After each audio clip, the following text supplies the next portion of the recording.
An alternative energy company that makes gas from hog waste soon plans to make fuel from prairie plants in an effort in helping create another source of income for farmers. Joining us now is Roeslein Alternative Energy spokesman Brandon Butler. Thanks for joining us, Brandon. Let's start with some background on this initiative and your main objective.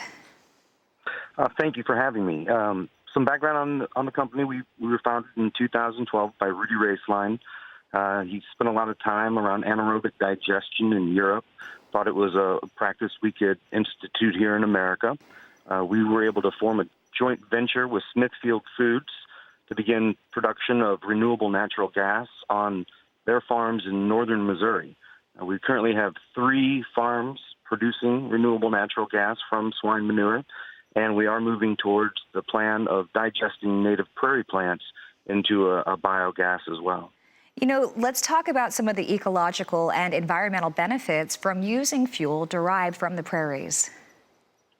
You know, prairie is one of the most impacted habitats we have on our landscape. It's all but disappeared, tall grass prairie has. And the ecological benefits of the root systems of native grasses sequester carbon. They keep soil on our landscape, slow erosion. Another thing that's really important right now, as we've seen catastrophic flooding, is the sponge system prairie acts as and sequestering water in our land as well.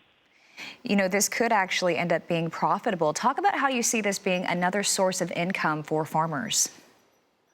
Well, we know that farmers have a tough bottom line and that margins are thin.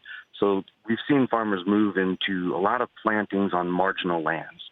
We think that we can offer a system that actually provides economy around growing native grasses that will then digest into renewable natural gas.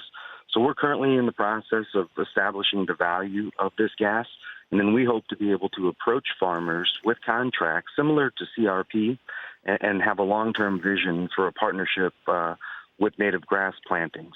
And this could also help with flooding. Talk about how this would play a role in flooding. Absolutely. If we were able to reestablish acreages of native grasses along our waterways, the root systems of these plants that grow 10 to 15 feet deep into our soil would sequester much of the water that we're seeing on our landscape now. The plants that we have in corn and soybeans, the root systems just don't go deep enough to reconstruct that native, like the sponge system that native grasses provide. How can farmers who are interested, I'm sure many are, how can they learn more about what you're doing? Visit our website. It's roesleinAE.com, and that's spelled ROESLEINAE.com. All right. Thank you so much for joining us. Roeslein Alternative Energy spokesman Brandon Butler. Appreciate your time today.